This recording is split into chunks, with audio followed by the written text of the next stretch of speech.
woman. Satan can take the form of a sleek animal. An automobile can be very satanic. These things can be anthropomorphized into Satan. Well, when I was a teenager, I was interested in the occult. And the occult in those days meant you got dream books and you got books on fortune telling and all that sort of thing. And the closest thing there was to anything about calling up spirits or demons and that sort of thing was a lot of gobbledygook where you stood around in a circle and you used the protective names of Jehovah and Jesus and all that. And I tried it. Oh, Lord knows I tried it, but it didn't work. And so I thought to myself, well, if I'm going to call up any demons, if I'm going to get any magical power, if I'm going to get anything going my way, I better get on the side of those guys instead of protecting myself from them.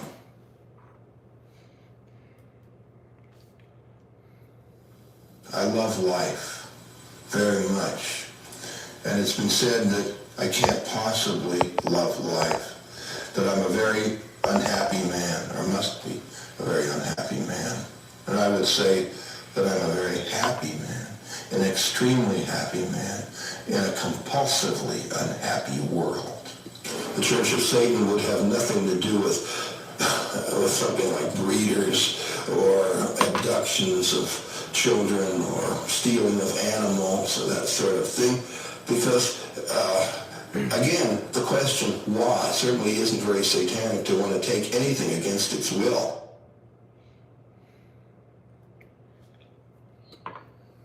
My relationships with some of the sex goddesses of the past have been largely as a result of luck more than anything else. However, in the case of Jane Mansfield, she was an active member of the Church of Satan and certainly under tragic circumstances. However, she did have an unswerving interest in the dark side of life, and I think that was one of the main reasons that we managed to hit it off the way we did. To the detractors or the accusers or the people of the other side that would say that Satanists would like to kill animals, sacrifice animals, I would say that they would make ideal human sacrifices. I love animals. I've always been part of animals. Animals are part of me. I believe that all churches of all denominations should be taxed to the hilt. If churches were taxed as any other business, because that's what they are, simply businesses, if they were taxed, the national debt would be wiped out overnight.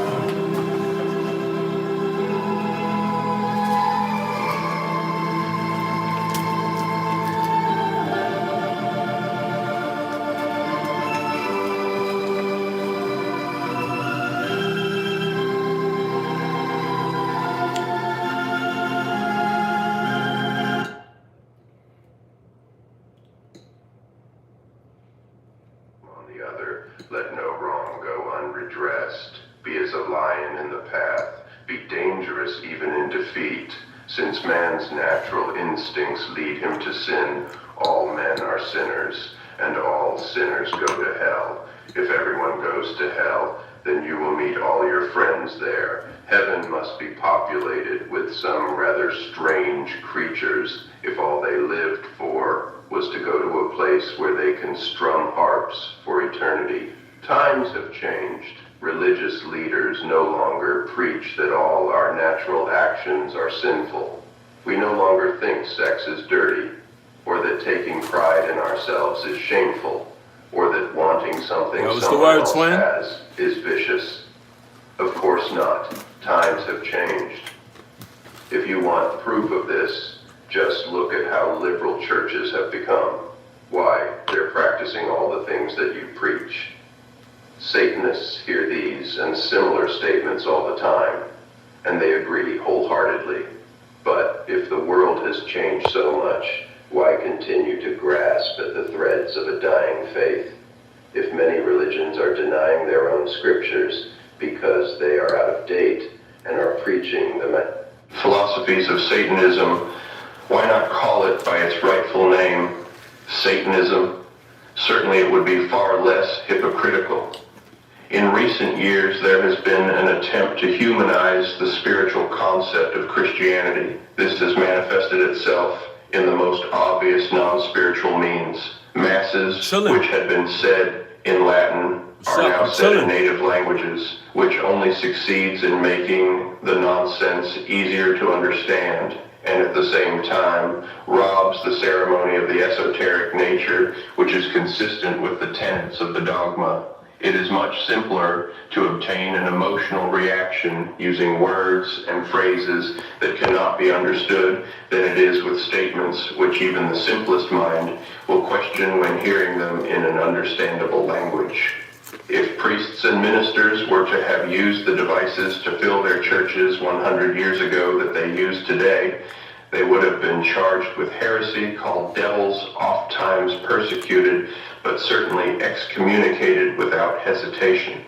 The religionists wail, "We must keep up with the times," forgetting that due to limiting factors and deeply ingrained laws of white light religions, there can never be sufficient change to meet the needs of man. Past religions have always represented the spiritual nature of man, with little or no concern for his carnal or mundane needs. They have considered this life but transitory, and the flesh merely a shell, physical pleasure trivial, and pain a worthwhile preparation for the kingdom of God. How well the utter hypocrisy comes forth when the righteous make a change in their religion to keep up with man's natural change. The only way that Christianity can ever completely serve the needs of man is to become as Satanism is now. It has become necessary for a new religion based on man's natural instincts to come forth. They have named it. It is called Satanism. It is that power condemned that has caused the religious controversy over birth control measures, a disgruntled admission that sexual activity for fun is here to stay.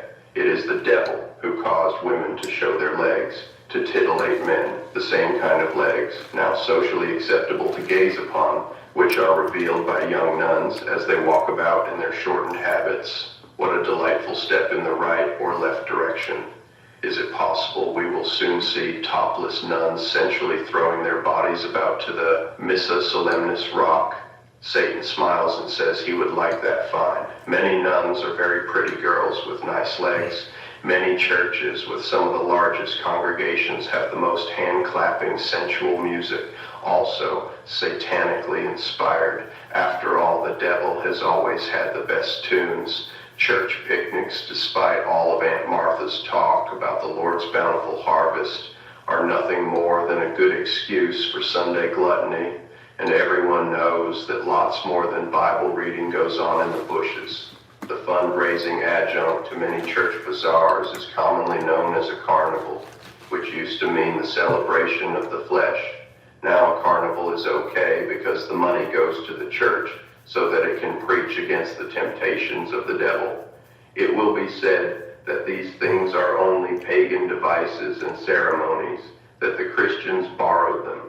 True, but the pagans reveled in the delights of the flesh and were condemned by the very same people who celebrate their rituals but call them by different names. Priests and ministers are in the front lines of peace demonstrations and lying on railroad tracks in front of trains carrying war materials with as much dedication as their brothers of the cloth from the same seminaries who are blessing the bullets and bombs and fighting men as chaplains in the armed forces. Someone must be wrong, someplace. Could it be that Satan is the one qualified to act as accuser? Certainly they named him that. When a puppy reaches maturity, it becomes a dog. When ice melts, it is called water. When 12 months have been used up, we get a new calendar with the proper chronological name. When magic becomes scientific fact, we refer to it as medicine, astronomy, etc. When one name is no longer appropriate for a given thing, it is only logical to change it to a new one which better fits the subject. Why then do we not follow suit in the area of religion? Why continue to call a religion the same name when the tenets of that religion no longer fit the original one? Or, if religion does preach the same things that it always has, but its followers practice nearly none of its teachings. Why do they continue to call themselves by the name given to followers of that religion?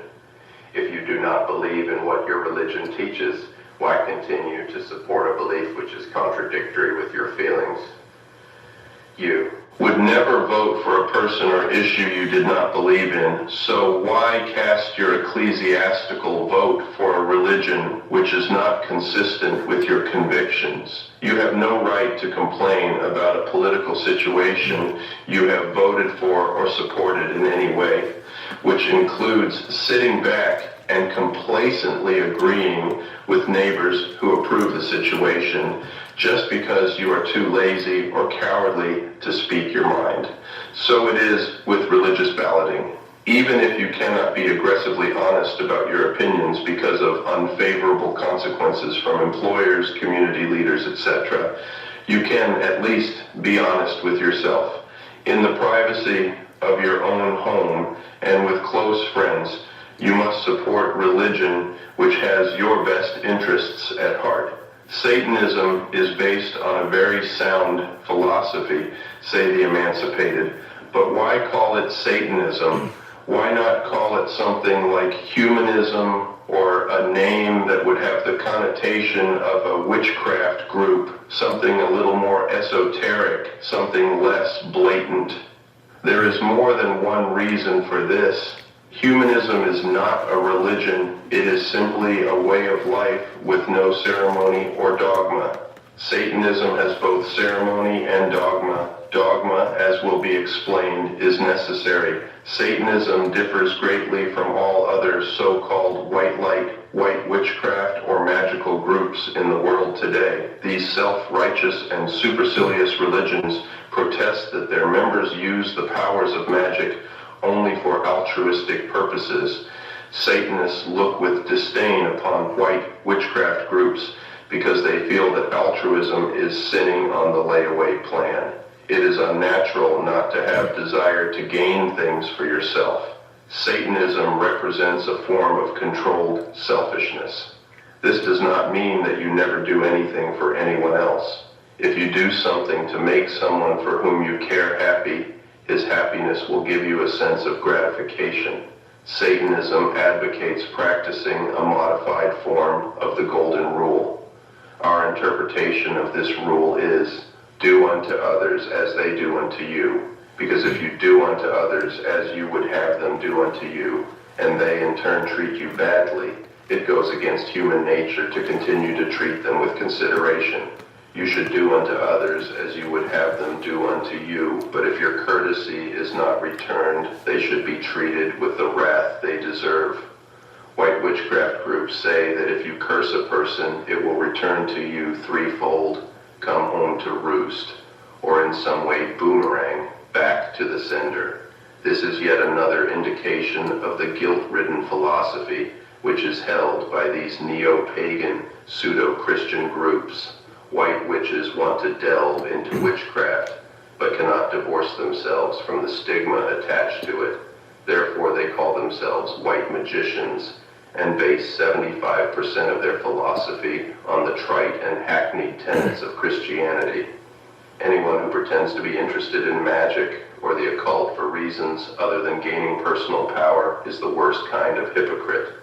The Satanist respects Christianity for at least being consistent in its guilt-ridden philosophy, but can only feel contempt for the people who attempt to appear emancipated from guilt by joining a witchcraft group and then practice the same basic philosophy as Christianity. White magic is supposedly utilized only for good or unselfish purposes, and black magic, we are told, is used only for selfish or evil reasons. Satanism draws no such dividing line. Magic is magic, be it used to help or hinder. The Satanist, being the magician, should have the ability to decide what is just, and then apply the powers of magic to attain his goals. During white magical ceremonies, the practitioners stand within a pentagram to protect themselves from the evil forces which they call upon for help. To the Satanist, it seems a bit two-faced to call on these forces for help, while at the same time protecting yourself from the very powers you have asked for assistance. The Satanist realizes that only by putting himself in league with these forces can be fully and unhypocritically utilize the powers of darkness to his best advantage. In a satanic magical ceremony, the participants do not join hands and dance, ring around the rosy in a circle, burn candles of various colors for various wishes, call out the names of Father, Son, and Holy Ghost, while supposedly practicing black arts, pick a saint for their personal guide in obtaining help for their problems, dunk themselves in smelly oils and hope the money comes in, meditate so they can arrive at a great spiritual awakening, recite long incantations with the name of Jesus thrown in for good measure between every few words, etc., etc., etc., ad nauseum, because this is not the way to practice satanic magic. If you cannot divorce yourself from hypocritical self-deceit, you will never be successful as a magician, much less a Satanist. The satanic religion has not merely lifted the coin, it has flipped it completely over. Therefore, why should it support the very principles to which it is completely opposed by calling itself anything other than a name which is totally in keeping with the reversed doctrines which make up the satanic philosophy? Satanism is not a white light religion. It is a religion of the flesh, the mundane, the carnal, all of which are ruled by Satan, the personification of the left-hand path. Inevitably, the next question asked is, granted, you can't call it humanism, because humanism is not a religion, but why even have a religion in the first place if all you do is what comes naturally anyway? Why not just do it? Modern man has come a long way. He has become disenchanted with the nonsensical dogmas of past religions. We are living in an enlightened age. Psychiatry has made great strides in enlightening man about his true personality. We are living in an era of intellectual awareness unlike any the world has ever seen. This is all very well and good, but there is one flaw in this new state of awareness. It is one thing to accept something intellectually, but to accept the same thing emotionally is an entirely different matter. The one need that psychiatry cannot fill is man's inherent need for emotionalizing through dogma. Man needs ceremony and ritual, fantasy and enchantment. Psychiatry, despite all the good it has done, has robbed man of wonder and fantasy which religion in the past has provided. Satanism, realizing the current needs of man, fills the large gray void between religion and psychiatry. The satanic philosophy combines the fundamentals of psychology and good, honest emotionalizing, or dogma. It provides man with his much-needed fantasy. There is nothing wrong with dogma, providing it is not based on ideas and actions which go completely against human nature. The quickest way of traveling between 2 points is in a straight line. If all the guilts that have been built up can be turned into advantages, it eliminates the need for intellectual purging of the psyche in an attempt to cleanse it from these repressions. Satanism is the only religion known to man that accepts man as he is and promotes the rationale of turning a bad thing into a good thing rather than bending up can be turned into advantages. It eliminates the need for intellectual purging of the psyche in an attempt to cleanse it from these repressions. Satanism is the only religion known to man that accepts man as he is and promotes the rationale of turning a bad thing into a good thing rather than bending over backwards to eliminate the bad thing. Therefore, after intellectually evaluating your problems through common sense and drawing on what psychiatry has taught us, if you still cannot emotionally release yourself from unwarranted guilt and put your theories into action, then you should learn to make your guilt work for you. You should act upon your natural instincts, and then, if you cannot perform without feeling guilty, revel in your guilt. This may sound like a contradiction in terms, but if you will think about it, guilt can often add a fillip to the senses. Adults would do well to take a lesson from children. Children often take great delight in doing something they know they are not supposed to. Yes, times have changed, but man hasn't. The basics of Satanism have always existed. The only thing that is new is the formal organization of a religion based on the universal traits of man. For centuries, magnificent structures of stone, concrete, mortar, and steel have been devoted to man's abstinence. It is high time that human beings stopped fighting themselves and devoted their time to building temples designed for man's indulgences. Even though times have changed and always will, man remains basically the same. For 2,000 years, man has done penance for something he never should have had to feel guilty about in the first place. We are tired of denying ourselves the pleasures of life which we deserve. Today, as always, he never should have had to feel guilty about in the first place. We are tired of denying ourselves the pleasures of life which we deserve.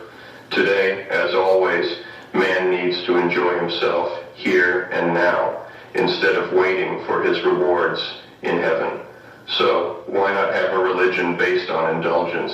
Certainly, it is consistent with the nature of the beast. We are no longer supplicating weaklings, trembling before an unmerciful God who cares not whether we live or die. We are self-respecting, prideful people. We are Satanists. Hell, the devil, and how to sell your soul. Satan has certainly been the best friend the church has ever had, as he has kept it in business all these years.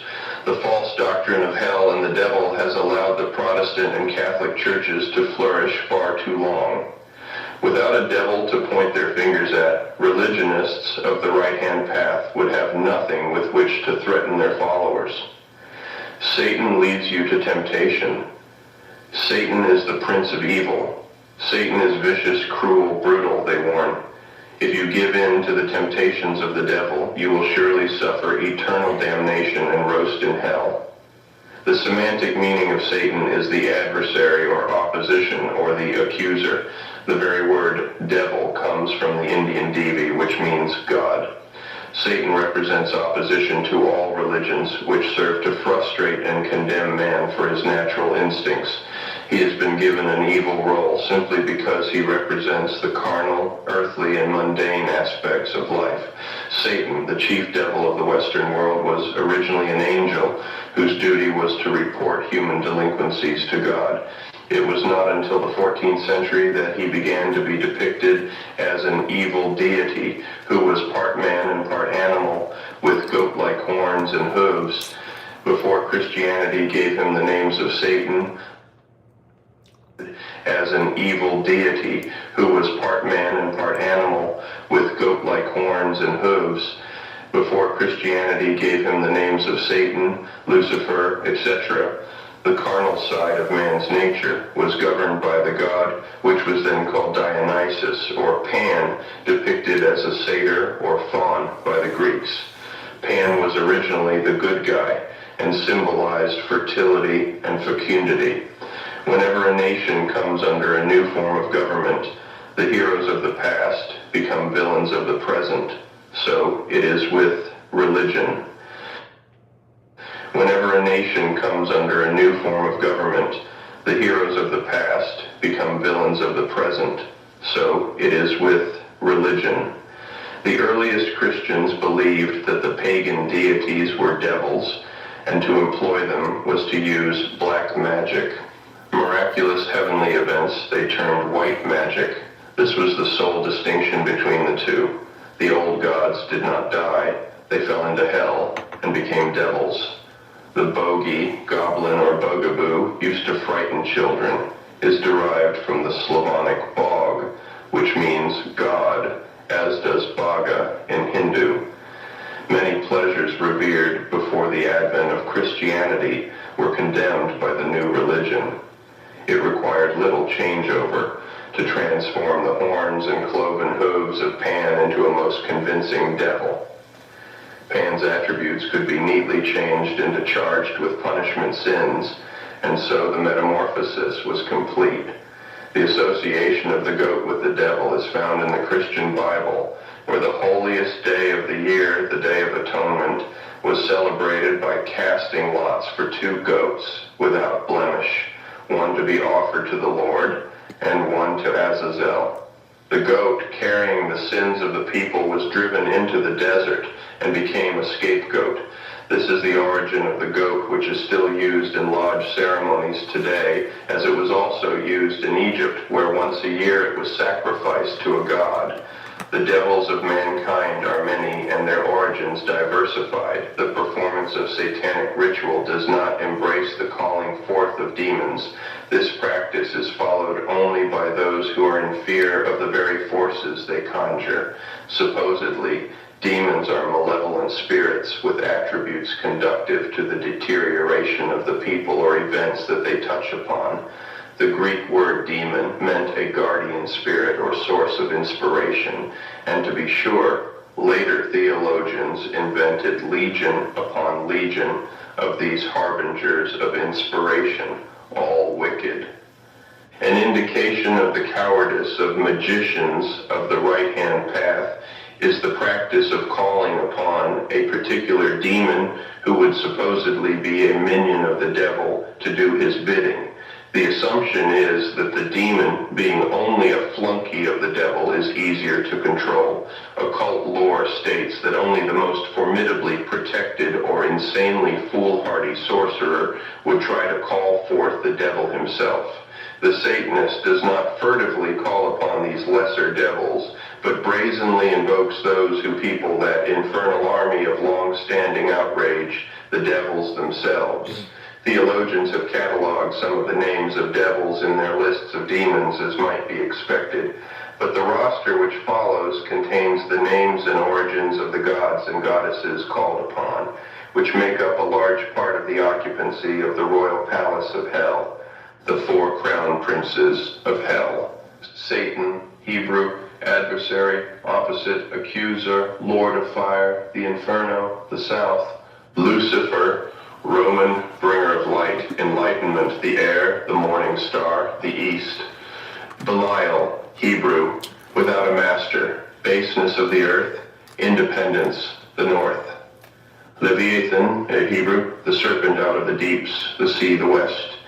The infernal names Abaddon, Hebrew, the destroyer, Adramelech, Sumerian devil Achpuch, Mayan devil Ahriman, Mazdean devil Amun, Egyptian ram-headed god of life and reproduction, Apollyon, Greek synonym for Satan, the archfiend Asmodeus, Hebrew devil of sensuality and luxury, originally creature of judgment, Astaroth, Phoenician goddess of lasciviousness, equivalent of Babylonian Ishtar Azazel, Hebrew, taught man to make weapons of war, introduced cosmetics, Balberith, Canaanite lord of the covenant, who was later made a devil Balaam, Hebrew devil of avarice and greed, Baphomet, worshipped by the Templars as symbolic of Satan Bast, Egyptian goddess of pleasure, made a devil Balaam, Hebrew devil of avarice and greed, Baphomet, worshipped by the Templars as symbolic of Satan Bast, Egyptian goddess of pleasure, represented by the cat Beelzebub, Hebrew, lord of the flies, taken from symbolism of the scarab Behemoth, Hebrew personification of Satan in the form of an elephant, Beherit, Syriac name for Satan, Belay, Celtic god of hell, Chemosh, national god of Moabites, later a devil, Cymeres,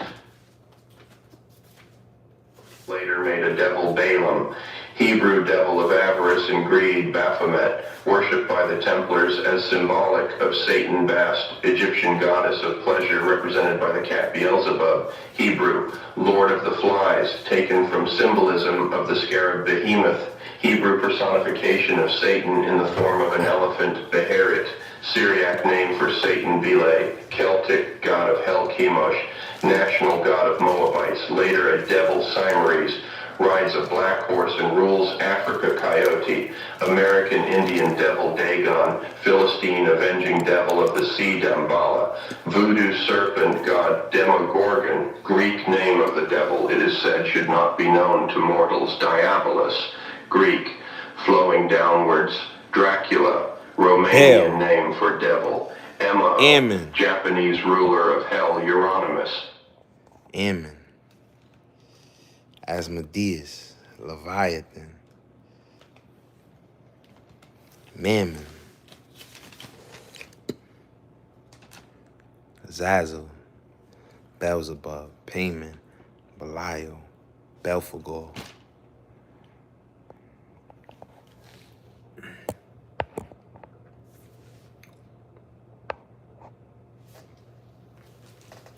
Greek prince of death Fenris, son of Loki, depicted as a wolf Gorgo, Dim, of Demogorgon, Greek name of the devil Haber. Greek prince of death Fenris, son of Loki, depicted as a wolf Gorgo, Dim, of Demogorgon, Greek Hell Euronymous, Greek prince of death Fenris, son of Loki, depicted as a wolf Gorgo, Dim, of Demogorgon, Greek name of the devil Haberim, Hebrew synonym for Satan Hecate, Greek goddess of the underworld and witchcraft Ishtar, Babylonian goddess of fertility Kali, Hindu, daughter of Shiva, high priestess of the Thuggis Lilith, Hebrew female devil, Adam's first wife who taught him the ropes Loki, Teutonic devil Mammon, Aramaic god of wealth and profit Mania, Etruscan goddess of hell Mantis, Etruscan god of hell Marduk, god of the city of Babylon, Mastema, Hebrew synonym for Satan, Melek Taus, Yazidi devil Mephistopheles, Greek,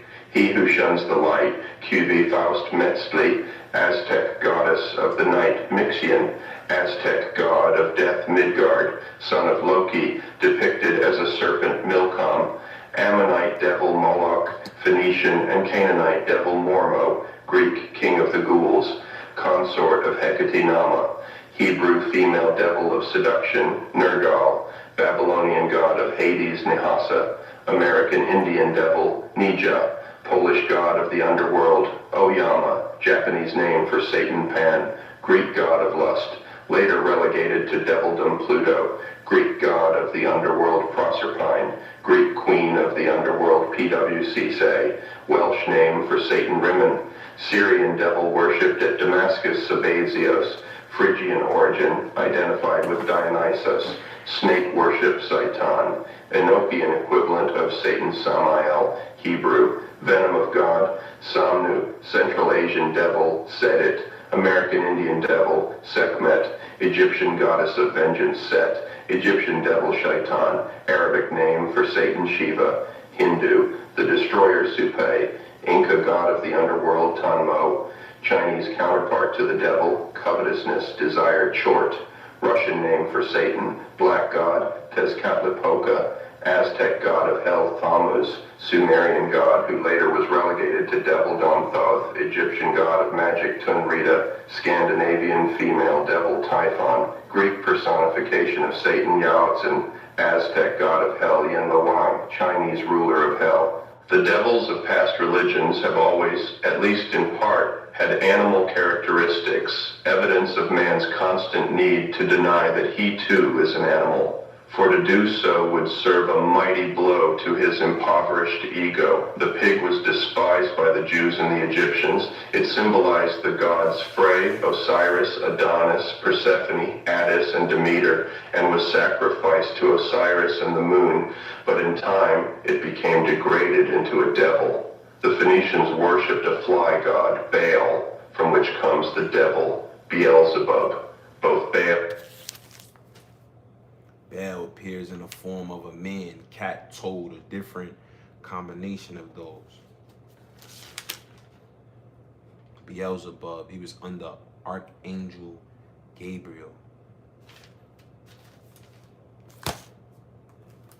And Beelzebub are identical to the dung beetle or scarabaeus of the Egyptians, which appeared to resurrect itself, much as the mythical bird, the phoenix, rose from its own ashes. The ancient Jews believed through their contact with the Persians that the two great forces in the world were Ahura Mazda, the god of fire, light, life, and goodness, and Ahriman, the serpent, the god of darkness, destruction, death, and evil.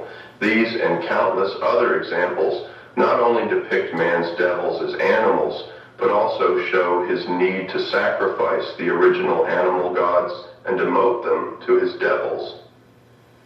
At the time of the Reformation in the 16th century, the alchemist, Dr. Johann Faustus, discovered a method of summoning a demon, Mephistopheles, from hell and making a pact with him. He signed a contract in blood to turn his soul over to Mephistopheles in return for the feeling of youth, and at once became pact with him. Dr. Johann Faustus discovered a method of summoning a demon, Mephistopheles, from hell and making a pact with him. He signed a contract in blood to turn his soul over to Mephistopheles in return for the feeling of youth, and at once became young. When the time came for Faustus to die, he retired to his room and was blown to bits, as though his laboratory had exploded. This story is a protest of the times, the 16th century, against science, chemistry, and magic. To the Satanist, it is unnecessary to sell your soul to the devil or make a pact with Satan. This threat was devised by Christianity to terrorize people so they would not stray. It is unnecessary to sell your soul to the devil or make a pact with Satan. This threat was devised by Christianity to terrorize people so they would not stray from the fold. With scolding fingers and trembling voices, they taught their followers that if they gave in to the temptations of Satan and lived their lives according to their natural predilections, they would have to pay for their sinful pleasures by giving their souls to Satan and suffering in hell for all eternity. People were led to believe that a pure soul was a passport to everlasting life. Pious prophets have taught man to fear Satan, but what of terms like God-fearing? If God is so merciful, why do people have to fear him? Are we to believe there is nowhere we can turn to escape fear? If you have to fear God, why not be? If God is so merciful, why do people have to fear him? Are we to believe there is nowhere we can turn to escape fear? If you have to fear God, why not be Satan-fearing and at least have the fun that being God-fearing denies you? Without such a wholesale fear, religionists would have had nothing with which to wield power over their followers. The Teutonic goddess of the dead and daughter of Loki was named Hel, a pagan god of torture and punishment. Another L was added when the books of the Old Testament were formulated. The prophets who wrote the Bible did not know the word hell. They used the Hebrew Sheol and the Greek Hades, which meant the grave, also the Greek Tartaros, which was the abode of fallen angels, the underworld inside the earth, and Gehenna, which was a valley near Jerusalem where Moloch reigned and garbage was dumped and burned. It is from this that the Christian church has evolved the idea of fire and brimstone in hell. The Protestant hell and the Catholic hell are fire and brimstone, nigga. Hellfire and brimstone. It is from this that the Christian church has evolved the idea of fire and brimstone in hell. The Protestant hell and the Catholic hell are places of eternal punishment. However, the Catholics also believe there is a purgatory where all souls go for a time, and a limbo where unbaptized souls go. The Buddhist hell is divided into 8 sections, the first 7 of which can be expiated. The ecclesiastical description of hell is that of a horrible place of fire and torment. In Dante's Inferno and in northern climes, it was thought to be an icy cold region, a giant refrigerator. Even with all their threats of eternal damnation and soul roasting, Christian missionaries have run across some who were not so quick to swallow their drivel. Pleasure and pain, like beauty, are in the eye of the beholder. So when missionaries ventured into Alaska and warned the Eskimos of the horrors of hell and the blazing lake of fire awaiting transgressors, they eagerly asked, "How do we get there?" Most Satanists do not accept Satan as an anthropomorphic being with cloven hooves, a barbed tail, and horns. He merely represents a force in nature, the powers of darkness, which have been named just that, because no religion has taken these forces out of the darkness, nor has science been able to apply technical terminology to this force. It is an untapped reservoir that few can make use of, because they lack the ability to use a tool without having to first break down and label all the parts which make it run. It is this incessant need to analyze which prohibits most people from taking advantage of this many-faceted key to the unknown, which the Satanist chooses to call Satan. Satan, as a god, demigod, personal savior, or whatever you wish to call him, was invented by the formulators of every religion on the face of the earth for only one purpose: to preside over man's so-called wicked activities and situations here on earth. Consequently, anything resulting in physical or mental gratification was defined as evil, thus assuring a lifetime of unwarranted guilt for everyone. So if evil, they have named us, evil we are. And so what? The satanic age is upon us. Why not take advantage of it and live? Love and hate. Satanism represents kindness to those who deserve it instead of love wasted on ingrates. You cannot love everyone. It is ridiculous to think you can. If you love everyone and everything, you lose your natural powers of selection and wind up being a pretty poor judge of character and quality. If you love everyone and everything, you lose your natural powers of selection and wind up being a pretty poor judge of character and quality. If anything is used too freely, it loses its true meaning. Therefore, the Satanist believes you should love strongly and completely those who deserve your love, but never turn the other cheek to your enemy. Love is one of the most intense emotions felt by man. Another is hate, forcing yourself to feel indiscriminate. Love is very unnatural. If you try to love everyone, you only lessen your feelings for those who deserve your love. Repressed hatred can lead to many physical and emotional ailments. By learning to release your hatred towards those who deserve it, you cleanse yourself of these malignant emotions and need not take your and emotional ailments. By learning to release your hatred towards those who deserve it, you cleanse yourself of these malignant emotions and need not take your pent-up hatred out on your loved ones. There has never been a great love movement in the history of the world that hasn't wound up killing countless numbers of people, we must assume, to prove how much they love them. Every hypocrite who ever walked the earth has had pockets bulging with love. Every pharisaical religionist claims to love his enemies, even though, when wronged, he consoles himself by thinking God will punish them. Instead of admitting to themselves that they are capable of hating their foes and treating them in the manner they deserve, they say, "There, but for the grace of God, go I, and pray for them." Why should we humiliate and lower ourselves by drawing such inaccurate comparisons? Satanism has been thought of as being synonymous with cruelty and brutality. This is so only because people are afraid to face the truth. And the truth is that human beings are not all benign or all loving.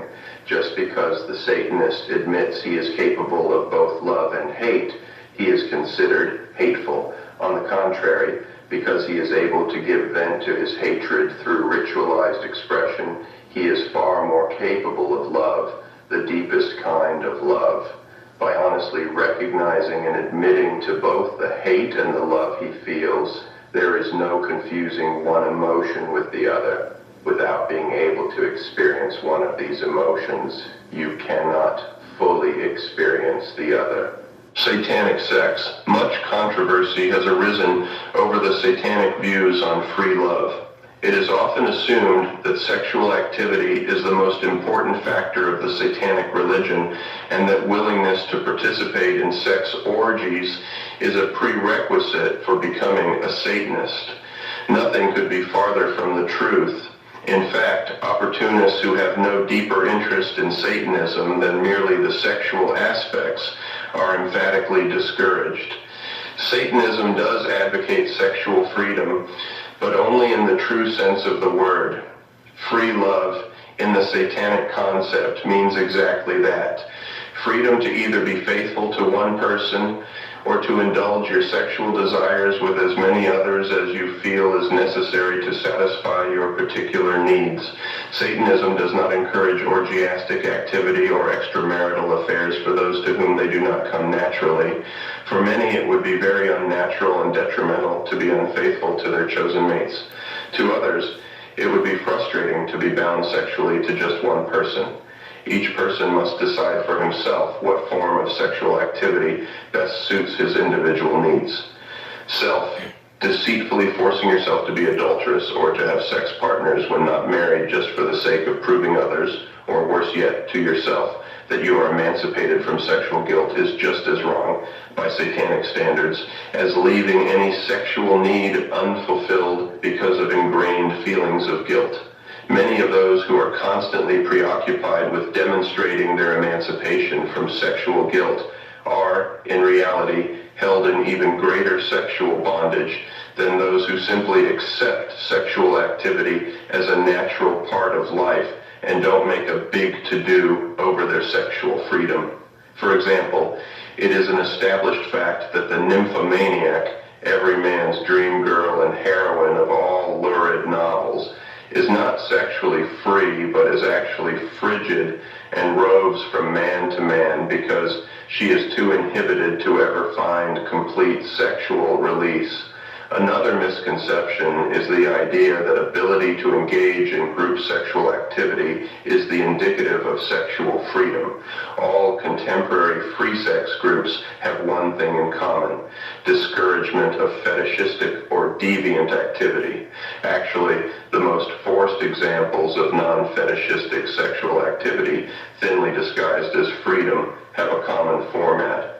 Each of the participants in an orgy removes all clothing, following the example set forth by one, and mechanically fornicate, also following the leader's example. None of the performers consider that their emancipated form of sex might be regarded as regimented and infantile by non-members who fail to equate uniformity with freedom. The Satanist realizes that if he is to be a sexual connoisseur and truly free from all sexual guilt, he cannot be stifled by the so-called sexual revolutionists any more than he can by the prudery of his guilt-ridden society. These free sex clubs miss the whole point of sexual freedom. Unless sexual activity can be expressed on an individual basis, which includes personal fetishes, there is absolutely no purpose in belonging to a sexual freedom organization. Satanism condones any type of sexual activity which properly satisfies your individual desires, be it heterosexual, homosexual, bisexual, or even asexual, if you choose.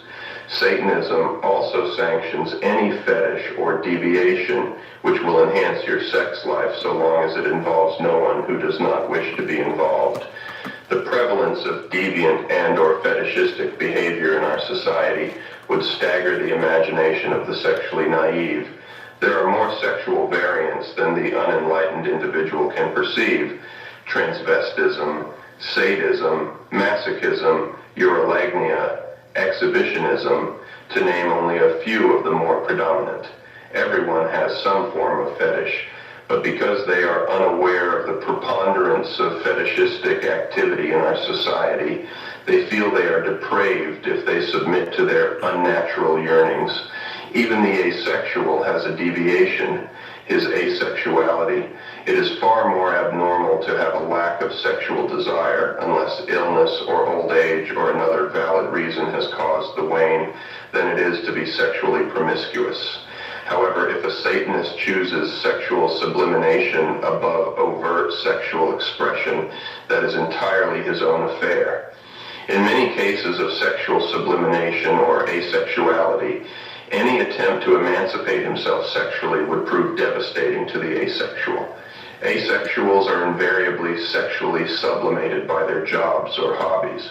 All the energy and driving interest which would normally be devoted to sexual activity is channeled into other pastimes or into their chosen occupations. If a person favors other interests over sexual activity, it is his right, and no one is justified in condemning him for it. However, the person should at least recognize the fact that this is a sexual sublimation. Because of lack of opportunity for expression, many secret sexual desires never progress beyond the fantasy stage. Lack of release often leads to compulsion, and therefore in condemning him for it. However, the person should patience.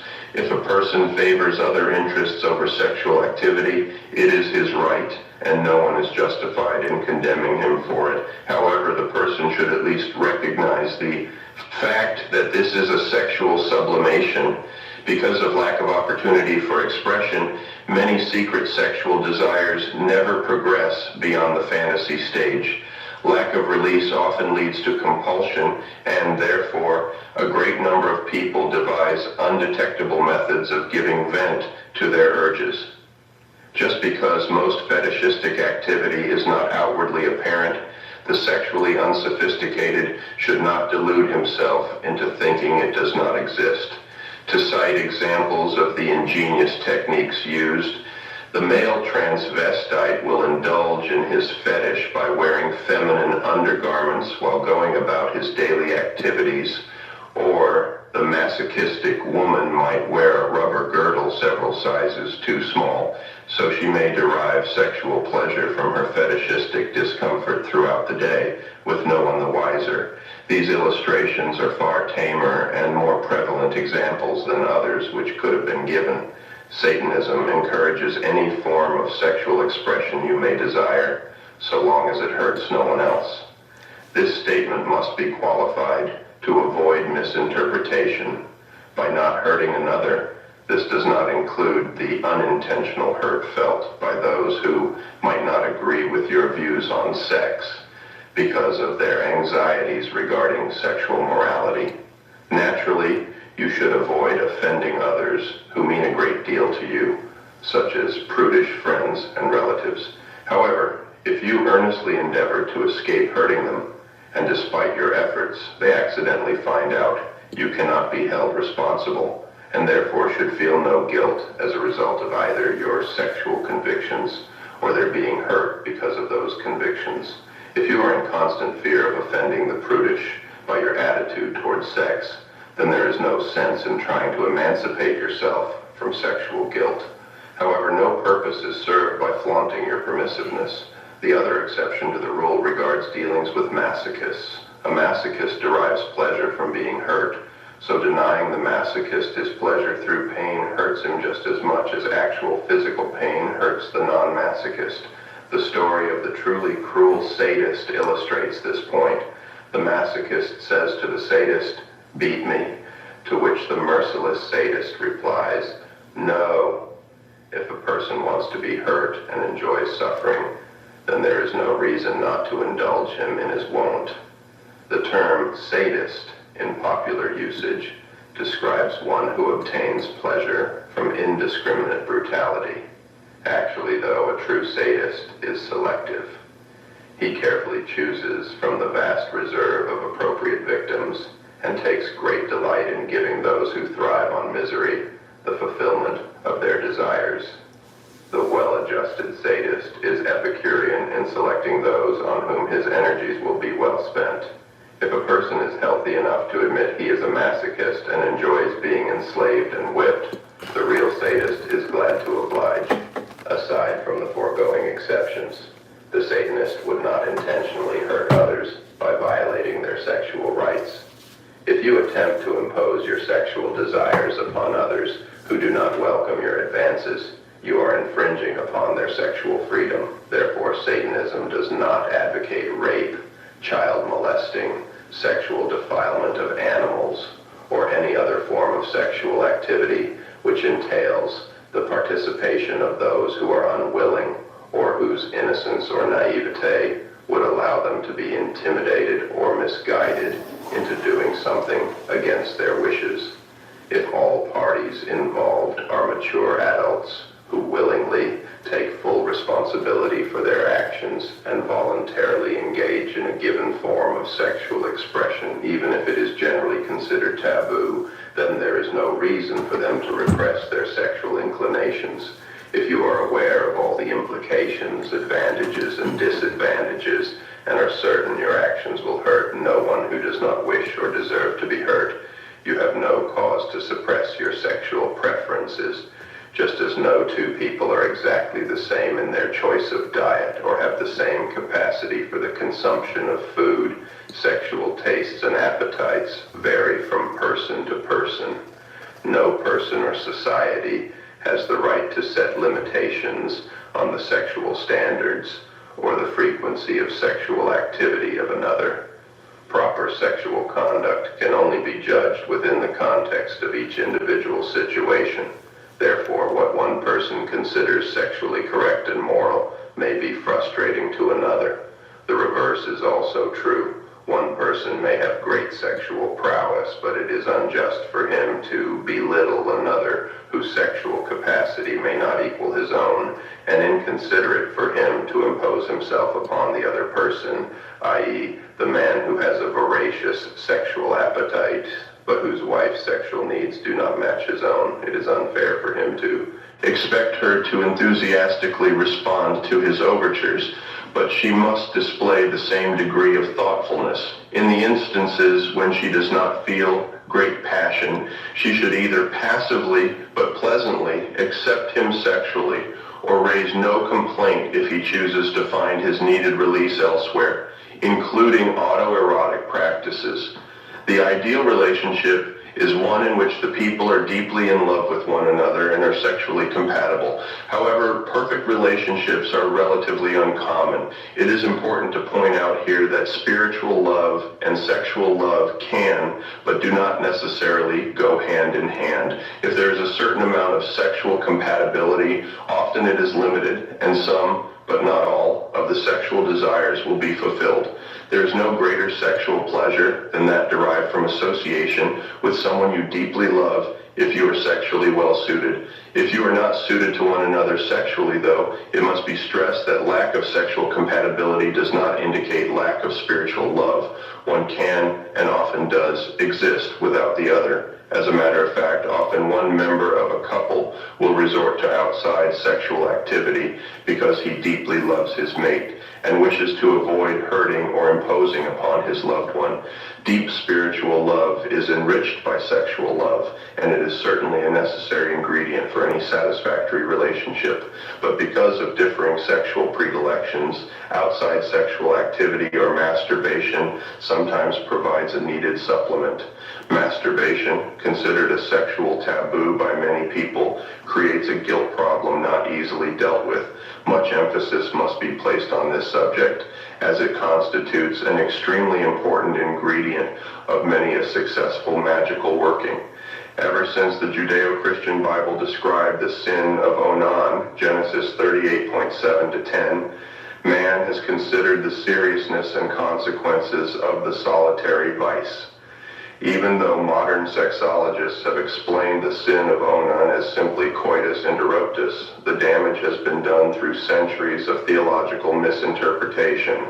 Aside from actual sex crimes, masturbation is one of the most frowned upon sexual acts. During the last century, innumerable texts were written describing the horrific consequences of masturbation. Practically all physical or mental illnesses were attributed to the evils of masturbation. Pallor of the complexion, shortness of breath, furtive expression, sunken chest, nervousness, pimples, and loss of appetite are only a few of the many characteristics supposedly resulting from masturbation.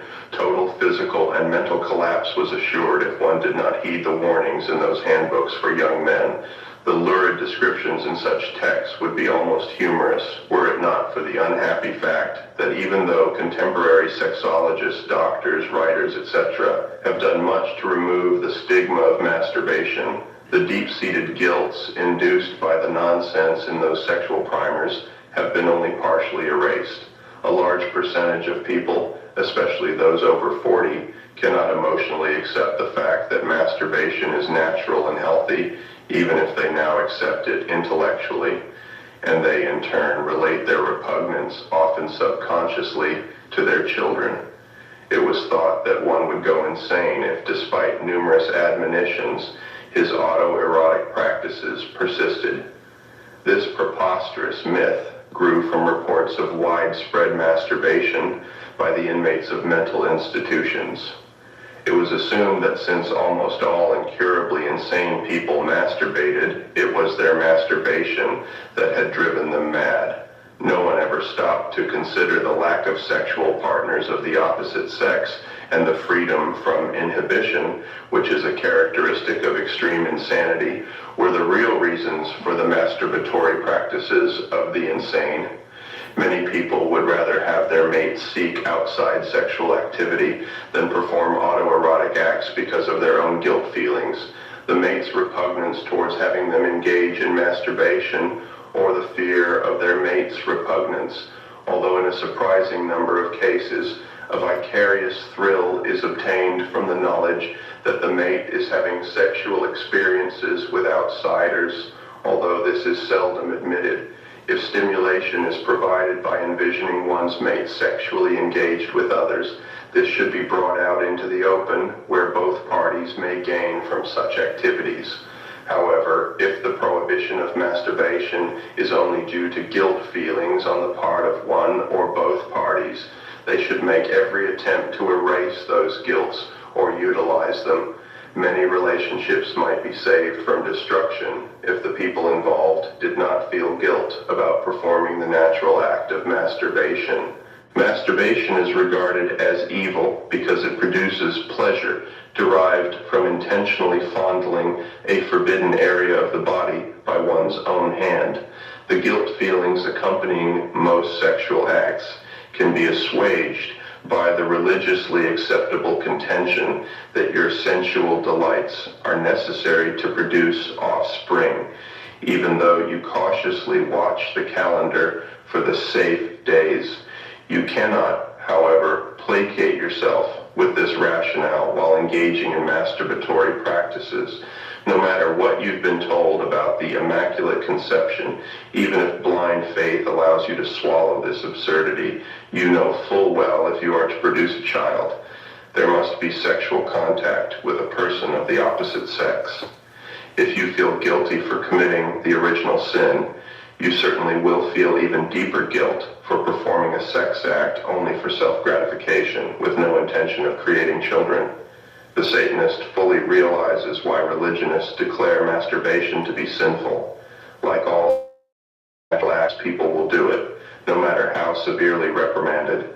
Causing guilt is an important facet of their malicious scheme to obligate people to atone for sins by paying the mortgages on temples of abstinence. Even if a person is no longer struggling under the burden of religiously induced guilt, or thinks he isn't, modern man still feels shame if he yields to his masturbatory desires. A man may feel robbed of his masculinity if he satisfies himself autoerotically rather than engaging in the competitive game of woman chasing. A woman may satisfy herself sexually, but yearns for the ego gratification that comes from the sport of seduction. Neither the quasi-Casanova nor bogus vamp feels adequate when reduced to masturbation for sexual gratification. Both would prefer even an inadequate partner. Satanically speaking, though, it is far better to engage in a perfect fantasy than to cooperate in an unrewarding experience with another person. With masturbation, you are in complete control of the situation. To illustrate the undebatable fact that masturbation is an entirely normal and healthy practice, it is performed by all members of the animal kingdom. Human children will also follow their instinctive masturbatory desires unless they have been scolded for it by their indignant parents, who were undoubtedly berated for it by their parents, and so on down the retrocedent line. It is unfortunate but true that the sexual guilts of parents will immutably be passed on to their children. In order to save our children from the ill-fated sexual destiny of our parents, grandparents, and possibly ourselves, the perverted moral code of the past must be exposed for what it is, a pragmatically organized set of rules which, if rigidly obeyed, would destroy us. Unless we emancipate ourselves from the ridiculous sexual standards of our present society, including the so-called sexual revolution, the neuroses caused by those stifling regulations will persist. Adherence to the sensible and humanistic new morality of Satanism can and will evolve society in which our children can grow up healthy and without the devastating moral encumbrances of our existing sick society. Not all vampires suck blood.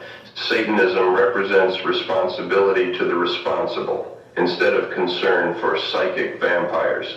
Many people who walk the earth practice the fine art of making others feel responsible and even indebted to them without cause. Satanism observes these leeches in their true light.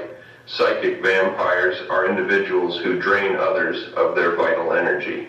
This type of person can be found in all avenues of society.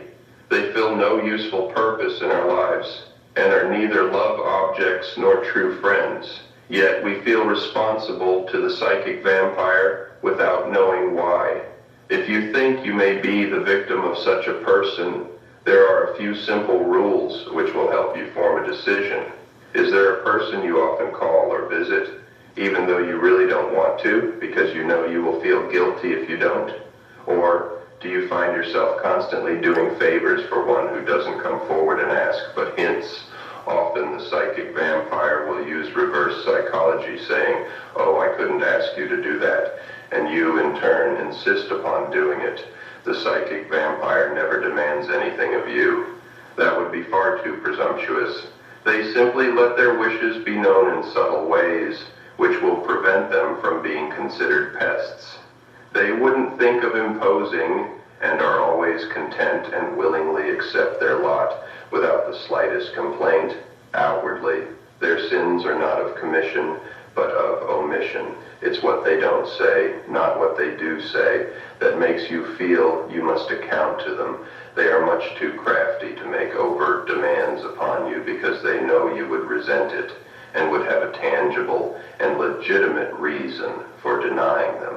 A large percentage of these people have special attributes which make their dependence upon you more feasible and much more effective. Many psychic vampires are invalids or pretend to be, or are mentally or emotionally disturbed. Others might feign ignorance or incompetence, so you will, out of pity, or more often exasperation, do things for them. The traditional way to banish a demon or elemental is to recognize it for what it is and exorcise it. Recognition of these modern-day demons and their methods is the only antidote for their devastating hold over you. Most people accept these passively vicious individuals at face value only because their insidious maneuvers have never been pointed out to them. They merely accept these poor souls as being less fortunate than themselves and feel they must help them however they can. It is this misdirected sense of responsibility or unfounded sense of guilt which nourishes well the altruisms upon which these parasites feast. The psychic vampire is allowed to exist because he cleverly chooses conscientious, responsible people for his victims, people with great dedication to their moral obligations. In some cases, we are vampirized by groups of people as well as individuals. Every fundraising organization, be it a charitable foundation, community council, religious or fraternal association, etc., carefully selects a person who is adept at making others feel guilty for its chairman or coordinator. It is the job of this chairman to intimidate us into opening first our hearts and then our wallets to the recipient of their goodwill, never mentioning that in many cases their time is not unselfishly donated, but that they are drawing a fat salary for their noble deeds. They are masters at playing upon the sympathy and consideration of responsible people.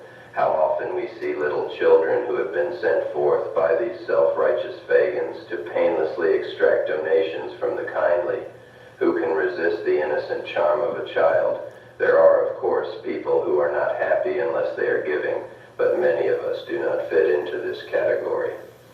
Unfortunately, we are often put upon want to do things we do not genuinely feel should be required of us.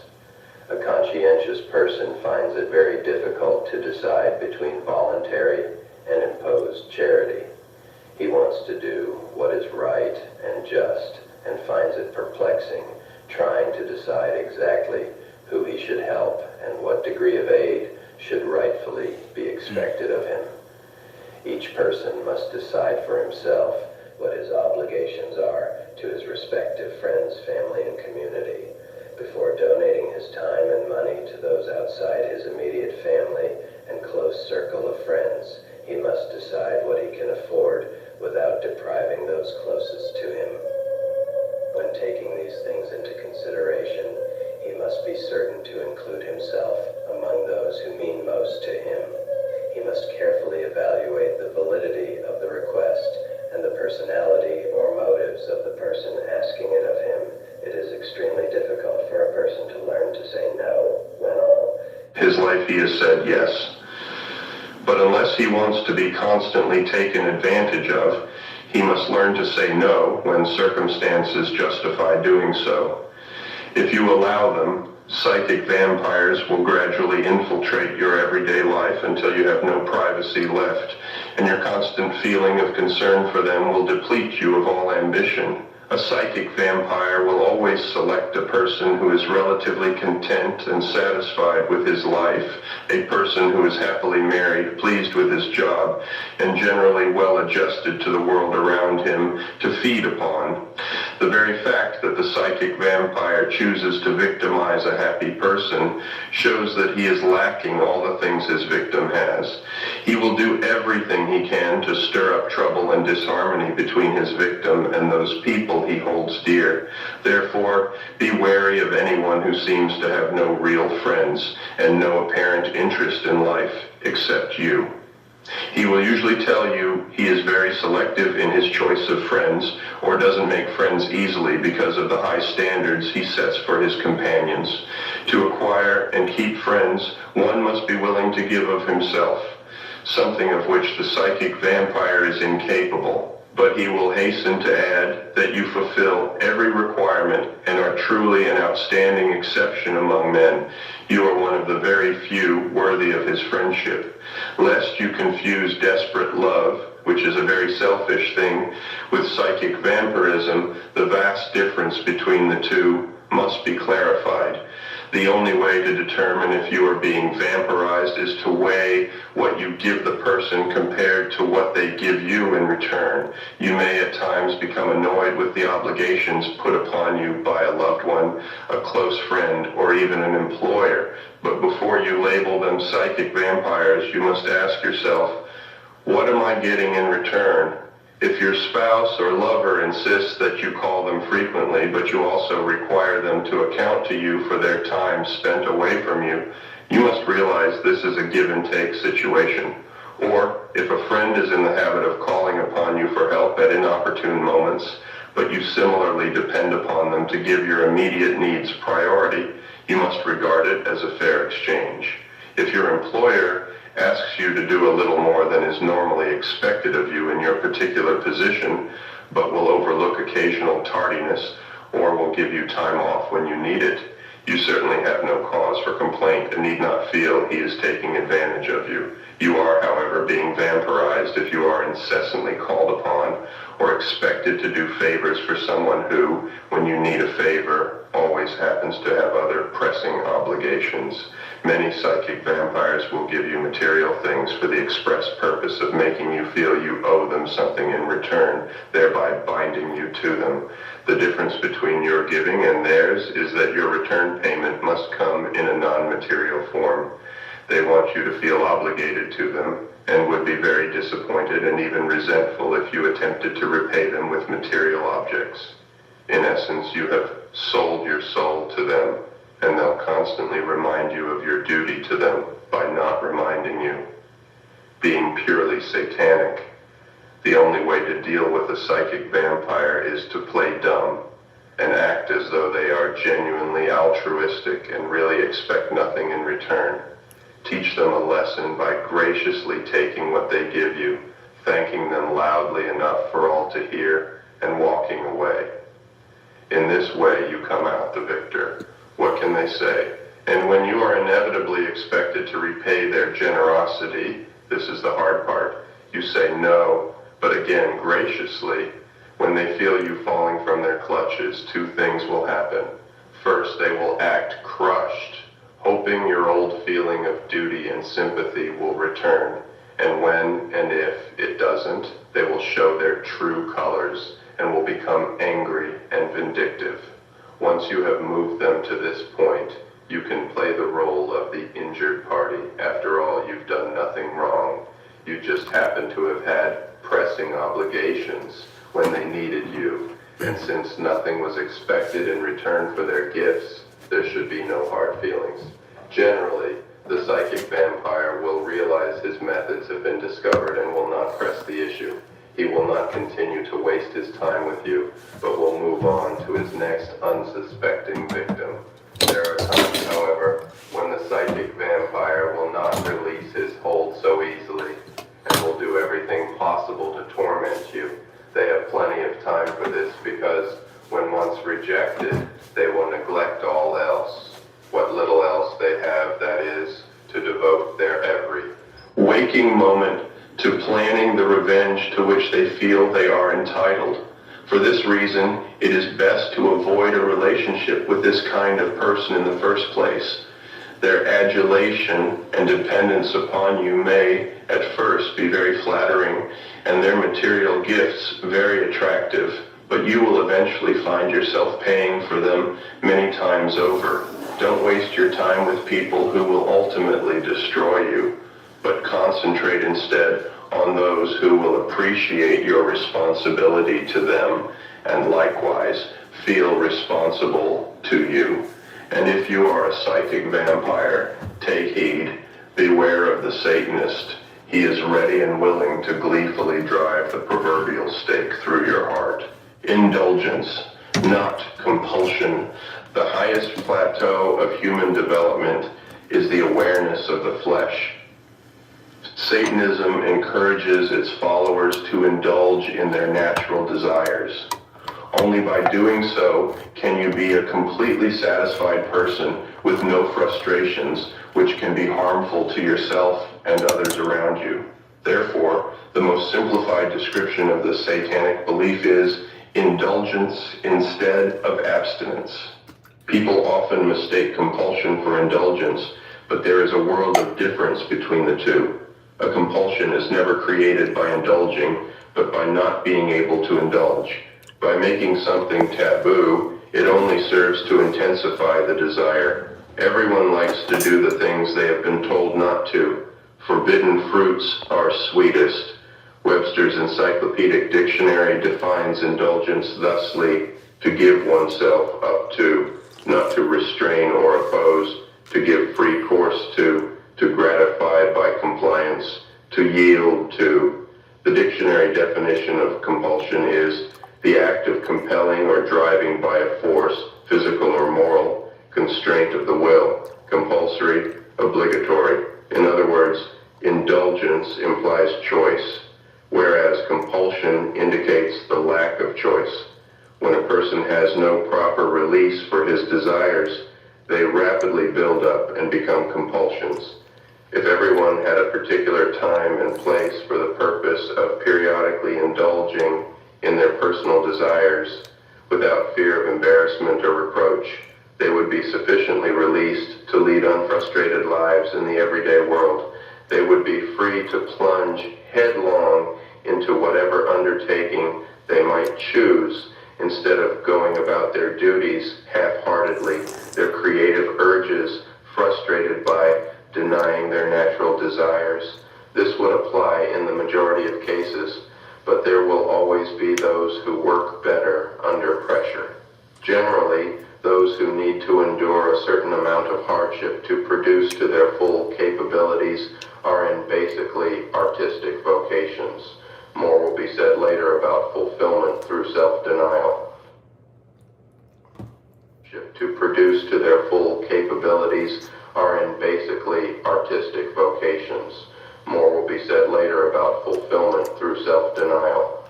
This does not mean to imply that all artists fit into this category. On the contrary, many artists are unable to produce unless their basic animal needs have been satisfied. For the most part, it is not the artist or individualist, but the average middle-class working man or woman who is lacking the proper release for their desires. It is ironic that the responsible, respectable person, the one who pays society's bills, should be the one given the least in return. It is he who must be ever conscious of his moral obligations and who is condemned for normally indulging in his natural desires. The satanic religion considers this a gross injustice. He who upholds his responsibilities should be most entitled to the pleasures of his choice without censure from the society he serves. Finally, a religion, Satanism, has been formed which commends and rewards those who support the society in which they live instead of denouncing them for their human needs. From every set of principles, be it religious, political, or philosophical, some good can be extracted. Amidst the madness of the Hitlerian concept, one point stands out as a shining example of this: strength through joy. Hitler was no fool when he offered the German people happiness on a personal level to ensure their loyalty to him and peak efficiency from them. It has been clearly established that the majority of all illnesses are of a psychosomatic nature, and that psychosomatic illnesses are a direct result of frustration. It has been said that the good die young. The good, by Christian standards, do die young. It is the frustration of our natural instincts which leads to the deterioration of our minds and bodies. It has become very fashionable to concentrate on the betterment of the mind and spirit, and to consider giving pleasure to one's body, the very shell without which the mind and spirit could not exist, to be coarse, crude, unrefined. As of late, most people who deem themselves emancipated have left normalcy only to transcend into idiocy. By way of bending their behinds around to meet their navels, subsisting on wild and exotic diets like brown rice and tea, they feel they will arrive at a great state of spiritual development